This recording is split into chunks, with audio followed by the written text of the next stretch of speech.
اللہ الرحمن الرحیم الحمد للہ رب العالمین والصلاة والسلام علی سید المرسلین وخاتم النبیین وعلی آلہ وصحبہ اجمعین ومن تبعہم بإحسان ودعا بدعوتہم الی یوم الدین. اما بعد فاعوذ باللہ من الشیطان الرجیم. بسم اللہ الرحمن الرحیم. ولا تہنوا ولا تحزنوا وانتم الاعلون ان کنتم مؤمنین. حضرات، آج کا دن 5 اگست کا دن ہے، اور آج نہ صرف ہندوستان کے امت مسلمہ کے لوگ اور خصوصاً وہ لوگ جو ہندوستان کے قانون میں یقین رکھتے ہیں اور اس کے سیکولر کردار کی فکر رکھتے ہیں، وہ لوگ چاہے مسلمان ہوں یا غیر مسلم ہوں، وہ سبھی لوگ، اور بلکہ پورے عالم اسلام میں اور عالم انسانیت میں جو انصاف پسند لوگ ہیں، ان سبھی پر ایک عجیب صدمہ، افسوس، غم، مایوسی اور ایک مخفی غصے کی کیفیت غالب ہے. اور اس قدر جو ہے صبح سے بلکہ 1-2-3 دن سے جس طرح کے حالات اور لوگوں سے ملاقاتیں ہوئی ہیں، اس میں ایسا لگ رہا ہے کہ ایسی صبر آزما کیفیت سے امت مسلمہ اور انسانیت گزر رہی ہے کہ پورے اعصاب کو اس نے مجروح کر کے رکھ رکھا ہے. اس کی بنیادی وجہ یہ ہے کہ خاص طور پر آج وہ بابری مسجد کی جگہ، جس طرح بابری مسجد کے ایشو کو اٹھایا گیا اور اس کے بعد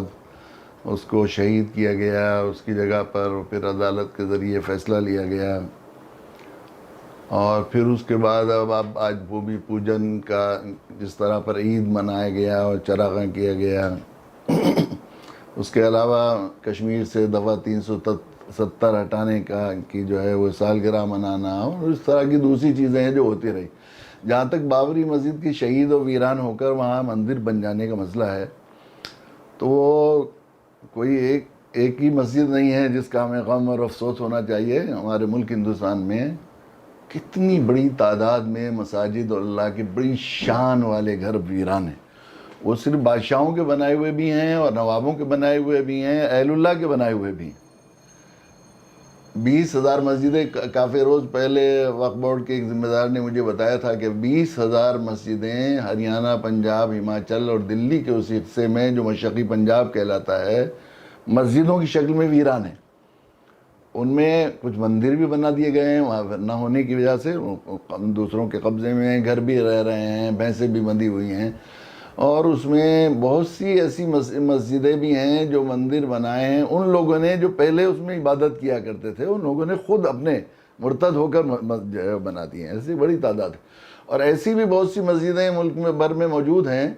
جو وہاں مسلمانوں کے چلے جانے کی وجہ سے ویران ہیں. مجھے بلند شہر میں ہمارے ایک دوست تھے اسد حیات صاحب، انہوں نے ایک بستی دکھائی جو پوری بستی ویران ہو گئی بستی کے لوگوں کے تعلیم یافتہ مترقی ہو جانے کی وجہ سے، کہ وہ ترقی یافتہ ہو گئے کسی بھی وجہ سے. وہ پڑھ کر جائے دوسرے ملکوں میں چلے گئے، بڑے لوگ تھے، اور یا کہیں باہر شہروں میں رہنے لگے تو وہ بستی ویران. تو اس مسجد میں دوسرے گاؤں سے آ کر ایک صاحب اذان کہا کرتے تھے، کچھ دن تک وہ بھی ہمت ہار گئے. کب تک؟ وہ مسجد بہت عالی شان مسجد بالکل ویران. اور ایسی گڑھیے ہیں نوابوں کی، اور محل ہیں، اور ایسے بڑے بڑے ہیں وہاں ہیں. اور بعض لوگوں نے اپنے جنگلوں میں فارم ہاؤس ٹائپ کے بنا رکھے تھے، وہاں مسجدیں بنائی ہوئی تھی. تو ہزار مسجدیں ملک میں ویران ہیں. بابری مسجد کا اس لیے ذرا اس کے ساتھ جذباتی تعلق ہو گیا ہے کہ ہمارے برادران وطن میں وہ لوگ جن کو ہم کہہ سکتے ہیں راشٹرواد کے نام پر، وہ ہم یہ تو نہیں کہ 2 طرح کے لوگ ہوتے ہیں، کیا تو انہوں نے کے ساتھ آخری درجے میں زیادتی، یا تو دانا جو ہے نادان دوست یا دانا دشمن کہہ سکتے ہیں انہیں. تو دانا دشمن تو ہمیں انہیں نہیں کہہ سکتے، چونکہ ہم ایک دائی قوم ہیں، اور دائی کی حیثیت طبیب کی ہوتی ہے. ہمارے نبی صلی اللہ علیہ وسلم نے ہمیشہ ہمیں جو ہے وہ جو ہے خیر اور امید کی طرف ہمیں رخ کرنے کا وہ کیا ہے. اللہ کے نبی صلی اللہ علیہ وسلم نے کبھی اپنے مدعوؤں کو دشمن نہ سمجھا ہے نہ مانا ہے. تو ہم بھی انہیں دانا دشمن تو نہیں سمجھ سکتے، نادان دوست ضرور ہیں. دانا دشمن جو ہے، نادان دوست دانا دشمن سے زیادہ جو ہے گھر کے لیے یا کسی قوم کے لیے نقصان دہ ہوتا ہے. کہ وہ جو ہے وہ کسی ملک میں بھائیوں میں لڑائی پیدا کر دینا اور نفرت کا ماحول پیدا کر دینا، اینٹ سے اینٹ بجا اس کو جو ہے بڑھا دیں. جو انگریز یہاں کے ہندوستان کی اینٹ سے اینٹ بھڑانے کے لیے آئے تھے، انہوں نے جو طریقہ اختیار کیا ہے وہ ہمارے نادان دوستوں نے کیا. تو انہوں نے اپنا سیاسی الو سیدھا کرنے کے لیے بابری مسجد کے ایشو کو بہت زیادہ گرمایا. بابری مسجد اور رام مندر کی اس پر جو ہے سواری پر چڑھ کر انہوں نے کرسی حاصل کی ہے. تو اس کی وجہ سے اس مسجد کے ساتھ ایک جذباتی تعلق طرفین کا ہو گیا. ہمارے برادران وطن ہندو بھائیوں کو بھی ناسمجھی میں ابھارا گیا اور ان کو کیا گیا بہت زیادہ اس پر جو ہے استحصال کیا گیا، میں تو کہوں ان کے جذبات کا. اور ظاہر ہے کہ مسلمانوں کو بھی اس سے جذباتی تعلق ہو گیا، چونکہ وہ کچھ اس طرح پر سڑکوں پر آیا اور احتجاج، ایسا جذباتی تعلق ہو گیا. یقینی یہ بات ہے کہ اس سے زیادہ ہے. مگر وہ اس وقت میرا خیال یہ ہے کہ ہم لوگ جو ہے یہ وقت ہمارے لیے مایوسی کا نہیں ہے. یہ مایوسی تو کفر ہے. انہو قرآن کہتا ہے، قرآن پر ایمان ہے، انہو لا یئس من روح اللہ الا القوم الکافرون، کہ صرف کافر ہی جن کو اللہ کی ذات پر ایمان نہ ہو، اللہ کی ذات کی رحمت پر اور اللہ کی قدرت پر ان کا ایمان نہ ہو، انہی کے لیے ہے صرف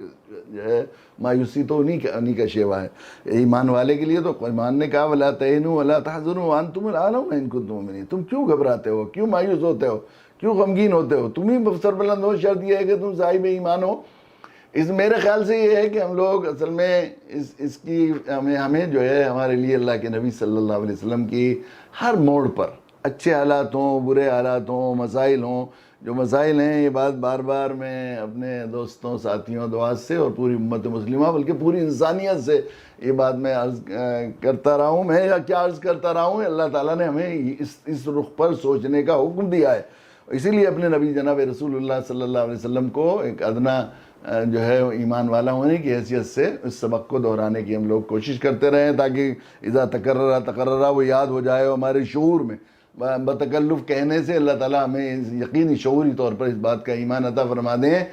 کہ وہ مسائل جن کو مسائل کو ہم حل کر رہے ہیں، وہ مسائل بن رہے ہیں اور ان سے ہم مایوس ہوتے چلے جا رہے ہیں. ان مسائل کو حل کرنے کے لیے جب جناب رسول اللہ صلی اللہ علیہ وسلم کی سیرت پاک کی طرف ہم رخ کرتے ہیں،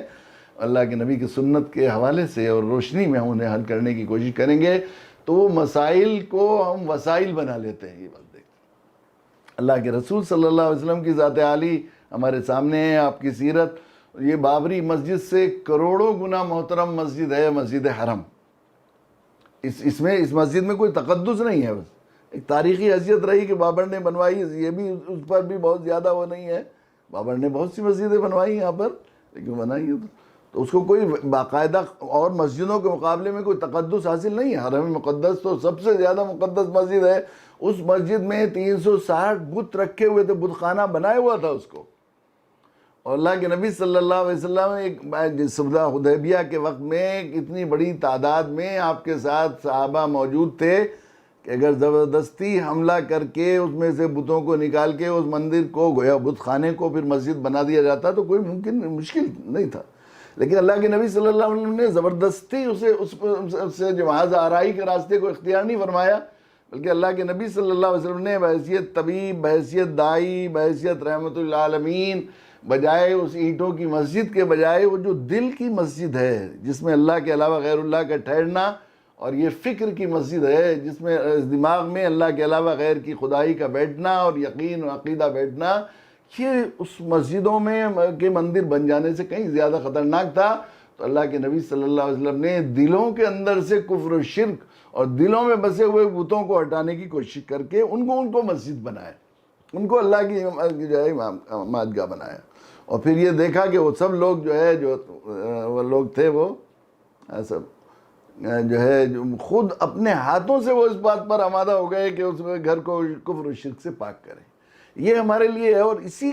کے لیے ہمیں بھیجا گیا ہے. دنیا میں خیر امت کا خطاب دیا گیا ہے اور ختم نبوت کا فیصلہ فرما کر اللہ کے نبی صلی اللہ علیہ وسلم کی نیابت میں ہمیں پوری انسانیت کے دلوں کو کفر و شرک سے پاک صاف کر کے ان کے دلوں کو مسجد بنائیں، تاکہ وہ ہر جہاں جائیں اور جہاں ان کے قدم جائیں وہاں مسجدیں آباد ہو جائیں، اور ویران مسجدیں آباد ہو جائیں، بت خانے مسجدوں میں تبدیل ہو جائیں. یہ اللہ کے نبی صلی اللہ علیہ وسلم نے ہمیں بتایا. دیکھیں کتنے مراحل آئے، کتنے مشکل آئے. کبھی آپ تو اس وقت ہمیں اصل میں غصہ ہونے، میرا خیال میرا یہ ہے کہ یہ وقت غصہ ہونے کا نہیں، بلکہ یہ غصہ یا جو ہے مایوس ہونے کا بھی نہیں ہے، غصہ ہونے کا بھی نہیں ہے، غمزدہ ہونے کا بھی نہیں ہے، بلکہ یہ اس وقت ان مندر کی فکر کرنے کے بجائے مندر والوں کی فکر کرنے کا ہے یقیناً، اور ان پر ترس کھانے کا ہے یقیناً۔ اور ہمارے لیے اللہ کے نبی صلی اللہ علیہ وسلم کی ذات عالی ہے کہ پوری سیرت موجود ہے۔ آپ دیکھیں کہ مکہ معظمہ میں جب آخری درجے میں مایوسی ہو گئی، حضرت ابو طالب کا انتقال ہو گیا، حضرت خدیجہ کا انتقال ہو گیا، تو مکہ والے تو بالکل سر چڑھ گئے، اب کوئی ظاہری طور پر کوئی مدد نہیں رہی تھی۔ تو اللہ کے نبی صلی اللہ علیہ وسلم نے اس خیال سے کہ طائف میں جائیں، وہاں رشتہ داری بھی ہے، عزیز داری بھی ہے، تو شاید اس عزیز داری کا لحاظ کریں۔ اللہ کے نبی صلی اللہ علیہ وسلم نے سخت ترین سفر کیا طائف کا، اور طائف میں بجائے انہوں نے عرب کی مہمان نوازی کا خیال کرتے ہوئے کتنی اذیت پہنچائے۔ خود اللہ کے نبی صلی اللہ علیہ وسلم نے حضرت عائشہ رضی اللہ تعالیٰ عنہ کے ایک سوال پر، یا نبی اللہ آپ کو بہت دین کے سلسلے میں اذیت پہنچائی گئی، لیکن سب سے سخت دن کیا تھا؟ تو آپ نے خود فرمایا کہ طائف کا دن سب سے سخت دن تھا۔ کتنی زیادتی کی اللہ کے نبی صلی اللہ علیہ وسلم کے ساتھ۔ اللہ کے نبی جو ہے وہ واپس جو ہے مکہ معظمہ تشریف لائے حضرت زید بن حارثہ کے ساتھ، تو حضرت زید بن حارثہ وہاں سے مایوس ہو کر، وہ پورا واقعہ طائف کا اس وقت مجھے وہ نہیں کرنا ہے، مجھے جس پس منظر میں بات کرنی ہے وہ یہ ہے کہ ان طائف کے لوگوں کے ساتھ بھی یہ معاملہ کیا اللہ کے نبی صلی اللہ علیہ وسلم نے۔ جب ان کے ساتھ آخری درجے میں زیادتی ہوئی، اللہ کے نبی صلی اللہ علیہ وسلم اس باغ میں چلے گئے، شیبہ اور عتبہ کے جو ربیعہ کے بیٹے تھے ان کے باغ میں جا کر آپ کو جو ہے وہ حضرت زید بن حارثہ کاندھے پر ڈال کر بے ہوش حالت میں لے گئے اور منہ پر چیٹے دیے، آپ کو ہوش آیا، تو وہاں اللہ کے نبی صلی اللہ علیہ وسلم نے وہ دعا کی جو طائف کی فریاد تھی، وہ بہت مشہور دعا ہے۔ تو اس پر جو ہے وہ اللہ کی رحمت کو جوش آیا، اور حضرت جبرائیل علیہ السلام ملک الجبال کو لے کر آئے، اور اس نے پہاڑوں کے فرشتے نے یہ بات کہی کہ اللہ نے آپ کی حضرت جبرائیل علیہ السلام نے یہ بات فرمائی کہ دیکھو اللہ نے آپ کی وہ فریاد سن لی ہے، جو آپ کی قوم اور آپ کے بیچ جو زیادتی ہوئی ہے وہ بھی خوب سن لی ہے، اور یہ فرشتوں کو بھیجا ہے پہاڑوں کے، اگر اب آپ حکم دیں کہ ان دونوں کو جو ہے پہاڑوں کے درمیان طائف کو چکی کی طرح پیس دیا جائے، تو آپ نے فرمایا کہ نہیں، میں ان کے لیے بد دعا کرنے کے لیے نہیں بھیجا گیا ہوں، بلکہ میں اس کی امید کرتا ہوں کہ یہ نہیں تو ان کی قوم میں ایسے لوگ پیدا ہوں گے جو اللہ کی بڑائی بیان کریں گے۔ اور یہ بعض روایت میں اللہم اہد قومی فإنہم لا یعلمون، اللہ میری قوم ہے، یہ میرے لوگ ہیں، اللہ ان کو ہدایت دیجئے، یہ جانتے نہیں، انجانے میں ایسا کر رہے ہیں۔ اتنی سخت زیادتی کے باوجود بھی اللہ کے نبی صلی اللہ علیہ وسلم نے یہ رحم ترس کا، یہ جانتے نہیں، اور ان کی طرف سے دفاع فرمایا گویا اللہ کے حضور، اور وہ نتیجہ ہے۔ اس کے بعد آپ مکہ معظمہ آئے، اور پھر وہ جو ہے مکہ کا ایک قاعدہ تھا کہ اللہ کے نبی صلی اللہ علیہ وسلم نے جو ہے اخنس بن شریق کے پاس پہلے بھیجا کہ آپ مجھے پناہ دے دو، میں آ گیا ہوں واپس، اس نے منع کر دیا کہ میرے ساتھ عذر ہے۔ پھر جو ہے وہ سہیل ایک تھے، ان کے پاس بھیجا، انہوں نے بھی معذرت کر دی۔ پھر متم تھے جو ہے ان کے پاس بھیجا، تو انہوں نے کہا کہ ہاں ہم جو ہے ان کی پناہ قبول کرتے ہیں، وہ پناہ میں لیتے ہیں۔ اس نے اپنے بیٹوں کو ہتھیار لگا کر بھیجا، حرم میں وہ جو ہے آپ نے جا کر 2 رکعت نماز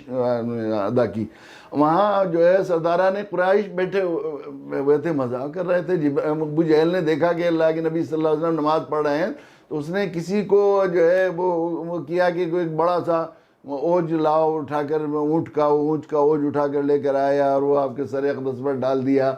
اور نہیں صرف یہ نہیں کیا، اس نے بری بھلی گالیاں دی حضرت اللہ کے نبی صلی اللہ علیہ وسلم کو، وجہ تخلیق کائنات کو گالیاں دی انہوں نے۔ یہی نہیں کیا، بلکہ ایسا بھی کیا کہ اس نے جب اللہ کے نبی صلی اللہ علیہ وسلم ان کو دعوت دے رہے تھے کہ شاید میرا دل ٹوٹا ہوا ہے تو ابو جہل مان لے، اور جیسے دعا کی تو اس نے خود جناب رسول اللہ صلی اللہ علیہ وسلم کے چہرے انور پر ایک روایت میں ہے کہ آپ کے منہ پر تھوک دیا اس ظالم نے۔ تو وہ ایک باندی جو ہے وہ عبداللہ ایک تھے، ان کی باندی وہاں دیکھ رہی تھی، اس نے جیسے ہی حضرت حمزہ چلے آئے، ہم اتفاق سے کہیں سے گھومتے گھامتے، ان کے ساتھ تلوار اور تیر کمان ساتھ میں لگا ہی رہتا تھا، عربوں کا مزاج تھا۔ انہوں نے کہا تم اتنے بہادر بنتے ہو اور یہ کرتے ہو، تمہارے بھتیجے کے ساتھ ابو جہل نے ایسا کیا۔ بس انہیں جو ہے وہ خون کا جوش آ گیا حضرت حمزہ کو، اور وہ آئے، اور آنے کے بعد اس کی کمان اس کے سر پر اتنی زور سے ماری جو ہے ابو جہل خون سے لہولہان ہو گیا۔ پھر اللہ کے نبی صلی اللہ علیہ وسلم کو تسلی دینے کے لیے آئے حضرت حمزہ، بیٹا خوش ہو جاؤ، میں نے تمہارے ساتھ جو اس نے ابو جہل نے اتنی زیادتی کی ہے تو میں نے اس کا بدلہ لے لیا۔ یہ ہے ہمارے لیے جو ہے یہ اس وقت میں خاص طور سے ہمارے لیے اسوہ حسنہ کی روشنی رہنمائی یہ ہے کہ اللہ کے نبی صلی اللہ علیہ وسلم نے بات ارشاد فرمائی کہ چچا مجھے اس بات سے کیا خوشی ہونے والی ہے کہ میرے ایک چچا نے دوسرے کے چچا، وہ بھی میرے چچا ہیں، رشتے کے چچا ہیں لیکن وہ بھی میرے چچا ہیں، تو میں چچا، اور یقیناً وہ چچا تھے۔ اور جب حضرت حمزہ نے مارا اور قبیلے میں آپس میں وہ ہونے لگی، لڑائی ہونے لگی، تو خود ابو جہل نے کہا کہ نہیں واقعی ان کی بات صحیح ہے، میں نے اپنے بھتیجے کو بہت زیادہ بری گالیاں دی۔ اس کا مطلب یہ ہے کہ انہیں رشتے کا خیال تھا، ابو جہل کو بھی خیال تھا رشتے کا، اتنے ظالم اور سخت دل ہو جانے کے باوجود بھی ابو جہل نے خود کہا کہ ایسا، لیکن وہ جو ہے چچا ہی تھے۔ تو اللہ کے نبی نے ارشاد فرمایا مجھے اس سے کیا خوشی ہونے والی ہے کہ میرے ایک چچا نے دوسرے چچا کے سر کو لہو لہان کر دیا، مجھے تو اس بات سے خوشی ہوتی کہ آپ کلمہ اشہد ان لا الہ الا اللہ و اشہد ان محمدًا عبدہ و رسولہ پڑھ کر کلمے کا اسلام قبول کرتے اور دوزخ کی آگ سے بچ جاتے۔ تو حضرت حمزہ نے یہ بات فرمائی کہ عرض کی کہ اگر یہی بات ہے میرے بھتیجے تو اسی سے خوش ہونے والا ہے، تو میں جو ہے فوراً کلمہ پڑھتا ہوں، اشہد ان لا الہ الا اللہ اشہد انک عبدہ و رسولہ، میں اس بات کی گواہی دیتا ہوں کہ تو گواہی دی۔ یہ الگ بات ہے کہ رات بھر بے چین رہے وہ، اور یہ رہا کہ میں نے اس وقت ان کی محبت میں کلمہ پڑھ لیا اور میں تو ہمیشہ ان کے مقابل رہا ہوں، اور لوگ کیا کہیں گے وہ کہیں گے۔ پھر اللہ حرم آئے اور حرم آ کر حضرت حمزہ رضی اللہ تعالیٰ نے دعا مانگی کہ اللہ اگر یہ سچ ہے تو آپ میرا دل کھول دیجئے، تو اللہ نے پھر دل کو اطمینان دے دیا، اور پھر وہ ایسی قربانی دی اور ایسا کلمہ قبول کیا کہ نبی کی وہ جو ہے اتنے دنوں کی تلافی میں جو ہے اپنی جان آفری کی سید الشہداء حمزہ کہلائے۔ تو اللہ کے نبی صلی اللہ علیہ وسلم یہ دشمن اگر موجودہ دور میں ہمیں یہ روشنی، اب صبح سے ہم دیکھ رہے ہیں لوگ بعض سورہ فیل کے ورد کی کہہ رہے ہیں، بعض سورہ نوح پڑھ کر آیت کریمہ پڑھ کر جو ہے وہ دشمنوں کے لیے بد دعا کی جائے اور یہ کی جائے وہ کی جائے، اور اس انتظار کر رہے ہیں، اور وہ آسمان کی طرف کو دیکھا، وہ سر اٹھا کر دیکھ رہے ہیں کہ ابابیل آ رہی ہیں۔ وہ ابابیل ہیں اللہ کے نبی صلی اللہ علیہ وسلم کے رحمت للعالمین نبی کی بعثت سے پہلے کا زمانہ تھا، جب اللہ تعالیٰ نے رحمت بھرے نبی کو بھیج دیا طبیب بنا کر، تو اب دوا انہیں کرنی ہے، علاج کیا۔ نبی کا یہ اسوہ ہمارے سامنے کہ ہم لوگ جو ہے اس بات سے خوش ہونے کے بجائے کہ ہم لوگ یہ دشمنوں کی دشمنی یا ان سے غصہ یا ان سے نفرت کرنے کے بجائے ہم اس کی انتظار ان پر ترس کھائیں۔ یقیناً وہ بہت ترس کے حقدار ہیں، اس لیے کہ اگر وہ ظلم بھی کر رہے ہیں، مسلمانوں پر ظلم کر رہے ہیں، زیادتی اس ملک کو ظلم کی آماجگاہ بنا رہے ہیں، اور وہ خود ظلم کر رہے ہیں، تو اللہ ہمیں پیارے نبی کا ارشاد ہے انصر اخاک ان ظالم اور مظلوم، اپنے بھائی کی مدد کرو، اپنے بھائی کی مدد کرو چاہے وہ ظالم ہو یا مظلوم ہو۔ صحابہ نے حیرت میں پوچھا کہ یہ تو سمجھ میں آتی ہے کہ مظلوم کی مدد کی جائے، ظالم کی مدد؟ یہ زبان نبوی کا اعجاز ہے کہ آپ نے فرمایا ظالم کی مدد یہ ہے کہ تم اسے ظلم سے روک دو۔ تو اللہ کے نبی نے دیکھیے پہلے ظالم کی مدد کو ارشاد فرمایا، مظلوم کی مدد بعد میں فرمائی۔ اگر ہم یہ کہہ رہے ہیں کہ وہ ظلم بھی کر رہے ہیں، زیادتی بھی کر رہے ہیں تو بھائی ہمارا قرآن پر ایمان ہے، انا خلقناکم من ذکر و انثی، وہ غیر نہیں ہے، ایک ماں باپ کی اولاد ہیں، ایک نبی کے امتی ہیں، ایک رب کے بندے ہیں، وہ ہمارے مدعو بھائی ہیں، اور ایسے بھائی ہیں جن کے بارے میں ہندوستان کے رہنے والے ہیں، جن کے بارے میں اللہ کے نبی نے ارشاد فرمایا مجھے ہندوستان کی مٹی سے محبت کی خوشبو آتی ہے، اور یقیناً یہ جو ہے میدان دعوت میں جا کر نفسیات کا اندازہ ہوتا ہے کہ یہ محبت کی قدر کرنے والی قوم ہے، یقیناً یہ بات صحیح۔ تو ہماری ضرورت ہے اس بات کی کہ جو ہم اللہ کے نبی صلی اللہ علیہ وسلم فرمایا ظالم کی مدد پہلے، ایک تو یہ بات اس وجہ سے کہ ظالم کی اگر مدد کر دو گے اور اسے ظلم سے روک دو گے تو مظلوم کی مدد ہی نہیں کرنی پڑے گی، 2 in 1 خود ہی ہو جائے گا، پھر مظلوم کوئی ہوگا نہیں جب ظالم ظلم سے رک جائے گا۔ دوسری ایک بات جو اس میں کہی گئی ہے وَانْصُرْ أَخَاكَ، یہ خاص بات، ایک اہم نقطہ، دعوتی نقطہ، کہ آپ نے فرمایا اس کو، وہ جو ظالم ہے وہ بھی تمہارا بھائی ہے، وہ غیر نہیں ہے، اپنے سے اپنائیت کے ساتھ کوشش کرو اس کی۔ پھر یہ ہے ظالم اور مظلوم 2 ہیں، تو ایک کو بخار ہو رہا ہو اور ایک مرا جا رہا ہو، تو ایک طبیب بحیثیت امت دعوت ہونے کے، ہم طبیب ہیں، طبیب کی ذمہ داری ہے جو زیادہ خطرے میں مریض ہو اس کی پہلے فکر کی جائے۔ تو ظالم چونکہ اللہ کے قہر کا حقدار ہے دنیا اور آخرت میں، مظلوم کی طرف اللہ کی رحمت متوجہ ہوتی ہے، ظالم کی طرف اللہ کا قہر، تو ظالم زیادہ خطرے میں ہے، اس لیے مظلوم سے پہلے ظالم کی مدد کرنا ہے، ظالم کا پہلے جو ہے اللہ کے نبی صلی اللہ علیہ وسلم۔ تو ہمارے لیے پھر اس کے بعد بھی پوری زندگی اللہ کے نبی صلی اللہ علیہ وسلم کی ہمارے سامنے ہے، مکہ معظمہ سے جو گھر تھا ان کا، اس کے ساتھ سارے تقدسات اور ساری دل کی دھڑکنیں وابستہ تھیں، ساری عظمتیں وابستہ تھیں، ساری برکتیں وابستہ تھیں مکہ معظمہ سے، حرم مقدس تھا اور سارے مناسک حج کے مقامات تھے اور ساری تاریخی چیزیں موجود تھیں۔ تو وجہ تخلیق کائنات کو ایک طرح سے ملک بدر کر دیا انہوں نے، بلکہ جان بچا کر نکلنے میں مجبور ہونا پڑا۔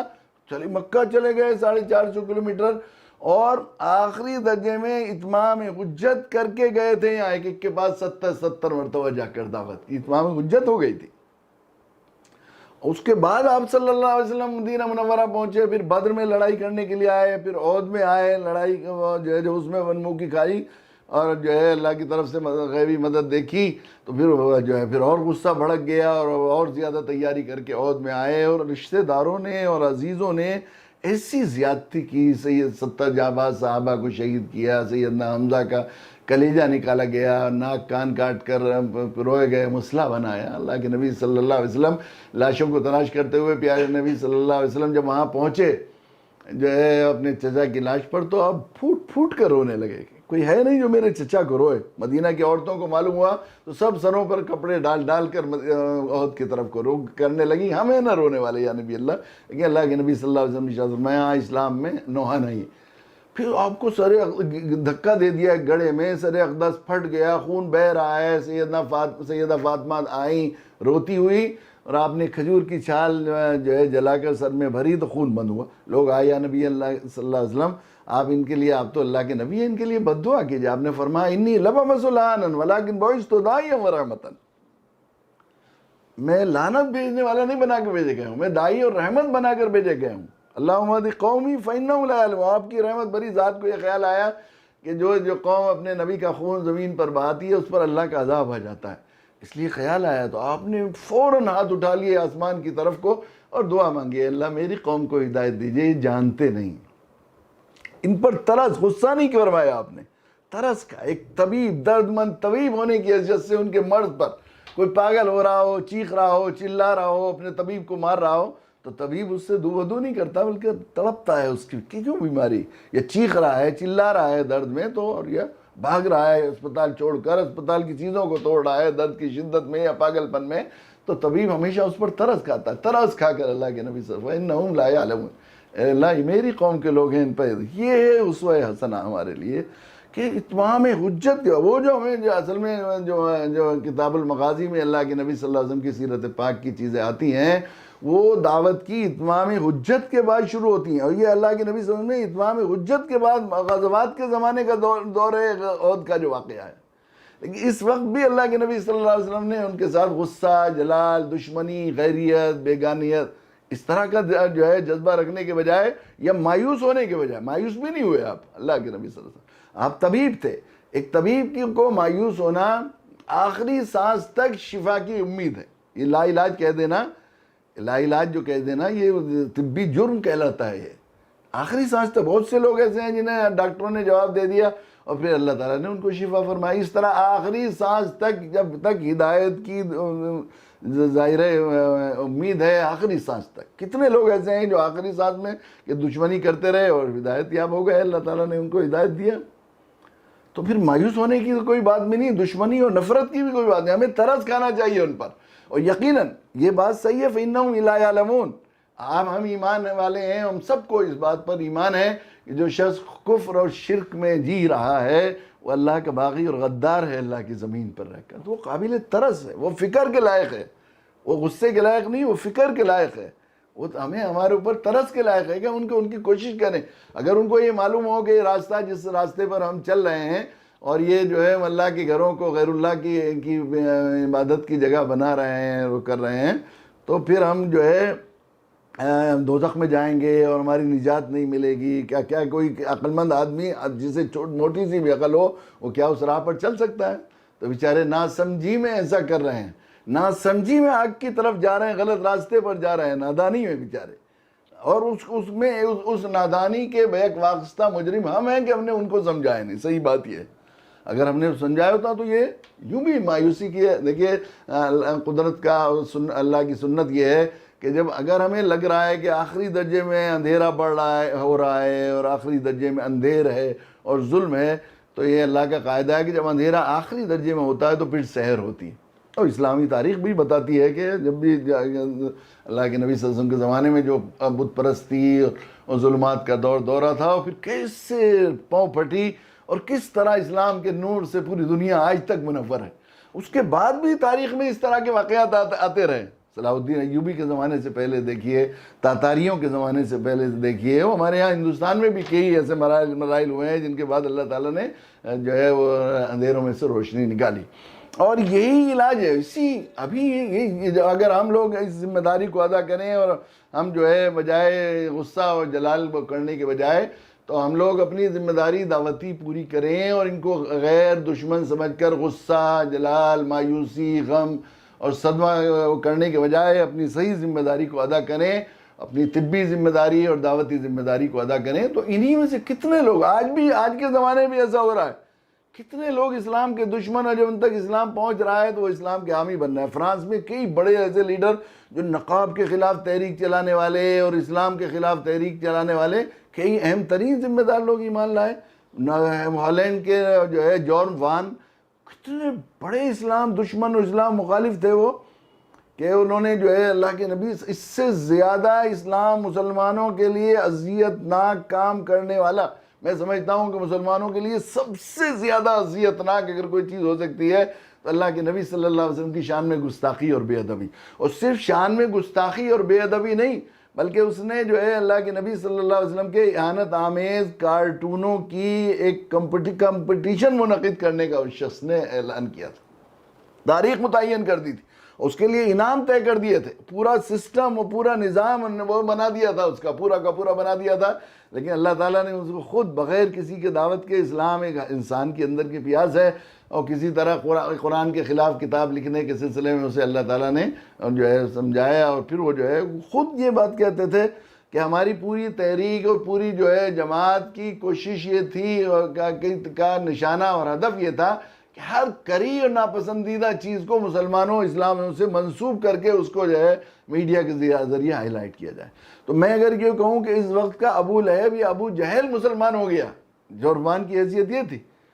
کسی نے دعوت نہیں دی، ایسے حالات سازگار ہیں اس وقت، دنیا عقلی علم کا زمانہ ہے، اگر ہم ذمہ داری ادا کریں یقیناً آج بھی ایسا ہو رہا ہے۔ بابری مسجد بنانے والے جو ہے گرانے والے، اللہ کی شکر ہے مسجدیں بنانے والے بن رہے ہیں، کتنے وہ جو ہے عدالتوں میں مقدمے کرنے والے قاضی شرح ججز اللہ تعالیٰ ان کو ہدایت دے رہے ہیں، وہ جو ہے وہ ساحرہ بانو کیس میں 3 طلاق کے سلسلے میں ادھر سے بہترین وکالت کرنے والی جو ہے لائر جو ہے ہادیہ کا کیس لڑ رہی ہیں، آج بھی ایسا ہو رہا ہے، سب ہو سکتا ہے۔ اور خود یہ بابری مسجد جس شخص نے بنائی تھی، تاتاریوں میں کیا ہوا تھا، اب جو کچھ دشمنی کر رہے ہیں اور زیادتی کر رہے ہیں، جس پر ہم غصہ ہیں یا غمگین ہیں یا صدمے میں ہیں یا مایوس ہیں، وہ تاتاریوں کے مسلمانوں اور اسلام کے خلاف کی جانے والی مظالم اور دشمنیوں کے مقابلے میں ہزارواں حصہ بھی نہیں ہے۔ محدثین کے سروں کے مینارے چنے گئے، اور وہ طاقت کا اور ان کی مسلمانوں کی بے بسی کا حال اور ان کی طاقت، ان کے مسلط ہونے کا حال یہ تھا کہ یہ بات مشہور ہو گئی تھی کہ اگر کوئی کہے کہ سورج مشرق کے بجائے مغرب میں نکلا ہے تو یقین کر لینا، اگر کوئی کہے کہ تاتاری ہار گئے تو یہ یقین نہیں کرنا۔ ان تاتاریوں کو اس مسلمان مایوس ہو جائیں تو ہو جائیں، مسلمانوں کو شکست ہو سکتی ہے، لیکن اسلام اور اسلامی دعوت جو اللہ تعالیٰ نے ہمیں دی ہے بہترین ہتھیار، اس کو کبھی پوری حضرت آدم علیہ السلام سے لے کر آج تک کبھی شکست نہیں ہوئی اسے، اور کبھی مغلوبیت محکومیت اسے حاصل نہیں ہوئی۔ اگر ہم ذمہ داری ادا کریں تو انہی تاتاریوں میں سے ہے، یورش تاتار کے افسانے سے بازبا مل گئے، وہی ظلم کرنے والے، آخری درجے کی دشمنی کرنے والے، جن کے یہاں قانون کی ارناڈ نے لکھا ہے کہ ان کی قانون کی 3ری دفعہ یہ تھی کہ تاتاری مملکت حکومت میں کسی مسلمان کا داخلہ جو ہے جرم ہوگا اور اس کو ذلیل کر کے قتل کیا جائے گا، سزا یہ تھی، قتل اس کی سزا ہوگی، ذلیل بھی کیا جائے گا۔ وہ سارے کے سارے من حیث القوم مسلمان ہو گئے ایک دن میں دعوت کے سامنے۔ اور یہ جو بابری مسجد بنائی گئی ہے، بابری مسجد، یہ بابر جو بنانے والا ہے اس کا یہ انہی تاتاریوں علاقوں سے جنہوں نے محدثین کے سروں کے مینارے چنے، اور دریائے فرات اور دریائے دجلہ کا پانی مسلمانوں کے خون سے کتنے دن تک سرخ رہا، ان کے خونوں سے، ان کی قتل عام سے، اور کتب خانے جلائے گئے ان کے راکھ سے، کرنے والوں کی اولادیں یہ انہی کی اولادوں میں سے ہیں یہ لوگ بھی، یہ لوگ سب یقیناً، یہ خصوصاً آج بھی ہم دیکھتے ہیں کتنے لوگوں کے بارے میں ہم جانتے ہیں کہ ان کی کلپ آئی بہت سخت اسلام دشمنی میں اور نفرت میں، بے لگام ان کی زبانیں رو ہوئیں، ایک دو لوگوں نے ہلکا سا ان سے رابطہ کیا اور ذرا اپنی دعوتی ذمہ داری کو ادا کیا، تو پھر اس کے بعد ان کی کلپیں آئی ہوں، ایک بہن بیچاری جنہوں نے بہت سخت جو ہے اہانت آمیز قرآن کے خلاف اور اسلام کے خلاف بات کی تھی، تو چند لوگوں نے نیٹی پر ان کو جواب دیا۔ میرا خیال ہے کہ ذاتی طور پر جا کر محبت سے کسی نے ان سے نہیں بتائی کہ اسلام کیا ہے اور یہ دشمنی کا کیا ہے، لیکن ان کا خود میں نے کلپ پڑھی کہ اس سے پہلے کہ یہ یوٹیوب سے میری کلپ نکال دی جائے، میں چاہتی ہوں کہ تمام مسلمان بھائی اس کلپ کو دیکھ لیں، انہیں اندازہ ہو جائے کہ ان کی بہن کو کتنا افسوس اور کتنا صدمہ ہے اور وہ کتنی معذرت خواہ ہے۔ مگر میرے دل میں یہ جو ہے کانٹا مسلسل لگا رہے گا، اور اس شکایت سے میں باز نہیں آؤں گی کہ یہ مسلمانوں نے ہمارے ساتھ بہت ظلم کیا ہے کہ انہوں نے ایسے اچھے اسلام کا تعارف ہم سے نہیں کرایا اور ہم اس روشنی کو اندھیرا سمجھتے رہے۔ یہ انہوں نے ہی کہا یہ بات۔ تو یہ محبت بڑی قوم ہے، محبت سے قریب جائیں تو ہم لوگ یہ جو ہے، تو مایوس ہونے کی کوئی ضرورت نہیں ہے، ہمیں ترس کھانے کی ضرورت ہے ان لوگوں پر۔ یہ کہاں جا رہے ہیں؟ ہمارے بھائی ہیں، موت کا کچھ پتہ نہیں ہو، موت کورونا اور وبائی بیماری میں موتوں کے انباء شمشانوں میں جگہ نہیں ہے، ایسے وقت میں کتنے لوگ، ہمیں اس فکر کی ضرورت ہے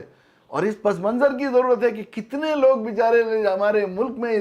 دنیا میں چلے گئے جن تک ہمیں دعوت کا پیغام پہنچانا تھا اور ہم نے پہنچایا نہیں۔ ہم نے تو ابھی یہ کیا، ایک بھی یہ کسی کو جو ہے ہندوستان کے لوگ ہیں اتنے جو ہے کروڑوں کروڑ لوگ ماشاءاللہ یہاں پر ہندوستان میں ہیں، ہم نے کسی تک بات پہنچائی نہیں، ایک دفعہ شروع بھی نہیں کی۔ صحیح بات یہ ہے، اللہ کے نبی صلی اللہ علیہ وسلم کا اسوہ حسنہ یہ ہے کہ مکہ معظمہ کی 13 سال میں ایک کے پاس 70 مرتبہ، 94 کی بھی روایت ہے، اور بعض ایک روایت جو ہے اگرچہ وہ ذرا ضعیف ہے اور کمزور روایت ہے اور بعض لوگوں نے اسے موضوع بھی کہا ہے، لیکن سید الاولین والآخرین دنیا کے بدترین فرعون انسانیت کے پاس 3000 بار جو ہے وہ تشریف لے گئے۔ آخری درجے کی اتمام حجت کے بعد اللہ کے نبی صلی اللہ علیہ وسلم پھر بھی یہ دعا مانگ رہے ہیں، اللہم اہد قومی فانہم لا یعلمون، اور ہم نے دعوت کی اتمام حجت نہیں شروع بھی نہیں کی۔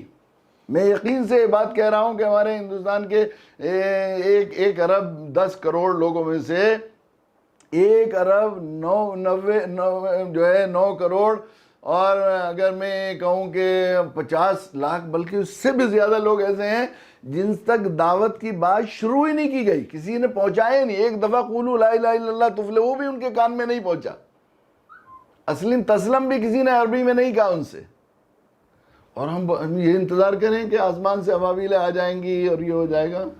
تو ضرورت اس بات کی ہے کہ ہم لوگ بجائے غم کرنے کے، غصہ کرنے کے، صدمہ کرنے کے، افسوس کرنے کے، ہمت باندھیں، حوصلہ رکھیں، وانتم الاعلون، ان کو اپنی ایمانی ذمہ داری کو ادا کریں۔ خیر امت ہونے کی حیثیت سے ہم لوگ ان کو غیر سمجھنے کی بجائے، یہ نہیں، اپنا رشتے ختم نہیں ہوتے، آخری درجے سے خونی رشتہ ہے۔ خونی رشتے کتنا بھی کہتے رہو کہ بھئی انہیں آگ کر دیتے ہیں بہت سے ماں باپ، مگر ساری دنیا جانتی ہے کہ آگ کرنے سے رشتہ ختم نہیں ہوتا، بیٹا بیٹا ہی رہتا ہے، اولاد اولاد ہی رہتی ہے، بھائی بھائی رہتا ہے۔ تو یہ ہمارے ہیں، اپنے ہیں۔ اگر یہ بیچارے نادانی میں، نادان دوستی کی وجہ سے اس ملک کے ساتھ یہ زیادتی ملک کے ساتھ زیادتی کر رہے ہیں، یقیناً یہ نفرت کے بیج بو رہے ہیں، اس ملک کو ہمیشہ ہمیشہ کے لیے تباہ کرنے کی کوشش کر رہے ہیں بیچارے، لیکن یہ نادان دوست ہیں تو ہمارے اپنے بھائی، تو ہمیں ان پر ترس کھانے کی ضرورت ہے اور اپنی ذمہ داری کو ادا کرنے کی ضرورت ہے۔ تو یہ انشاءاللہ، بلکہ یہ مندر والوں کے مقابلے میں، مندر کے مقابلے مندر کی فکر کرنے کی، مسجد کی فکر کرنے کے بجائے ہمیں جو ہے ان مندر والوں کی فکر کرنی چاہیے کہ مسجد بنانے والے، مسجد آباد کرنے والے بن جائیں، اور ہم لوگ ان کے لیے دعا کریں، کرنے کے بجائے، غصہ کرنے کے بجائے، نفرت اور غیریت کا وہ کرنے کے بجائے جو ہے ہم جو ہے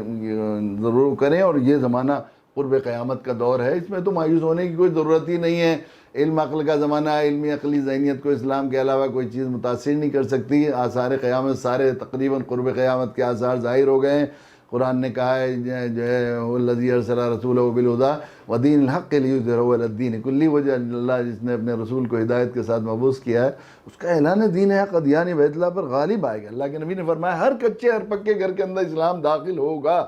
اور حالات ایسے ہو رہے ہیں، ہم نے تو کام نہیں کیا لیکن اللہ تعالیٰ اسباب بنا رہے ہیں اسلام کے لیے، اسلامی دعوت کے لیے جتنے سازگار اس وقت حالات ہیں، کبھی اس کے عشر عشیر بلکہ ہزارواں حصہ بھی اس سے پہلے کبھی نہیں ہوئے۔ تو ہمیں مایوس ہونے کی ضرورت نہیں ہے، اب اسلامی دعوت کے لیے پوری دنیا میں حالات سازگار ہیں، خصوصاً اس ملک میں محبت بھرے لوگ ہیں، ہم محبت کے ساتھ ان کے پاس جائیں، ان کے ساتھ ان کی کسی غلطی کی وجہ سے ان کو غیر سمجھنا بند کریں اپنا یس کے ساتھ، تو انشاءاللہ مستقبل ہمارا ہے، مایوسی کی کوئی ضرورت کوئی وہ نہیں ہے، انشاءاللہ راستے کھلیں گے۔ اللہ تعالیٰ توفیق دے کہ ہم لوگ جو ہے مایوسی جو کفر ہے اس سے توبہ کریں، غمزدہ مغموم ہونے کے بجائے ہم لوگ ان کے لیے دعا بھی کریں، ابابیلوں کی انتظار کرنے کے بجائے اور سورہ نوح کی طرح طوفان نوح کا انتظار کرنے کے بجائے ہم لوگ رحمت العالمین نبی کے اسوے سے سبق حاصل کریں اور ہم فتح مکہ کا انتظار کریں۔ ابابیل کا انتظار نہ کہ فتح مکہ کا انتظار کریں، جو وہ خود اپنے ہاتھ سے لوگ بت خانوں کو مسجدیں بنائیں۔ جہاں تک یہ اب آج کل لوگ جو ہے موازنہ کرتے ہیں کہ آیا صوفیہ مسجد میں جس طرح وہاں ہو گیا ہے بھئی وہ جو ہے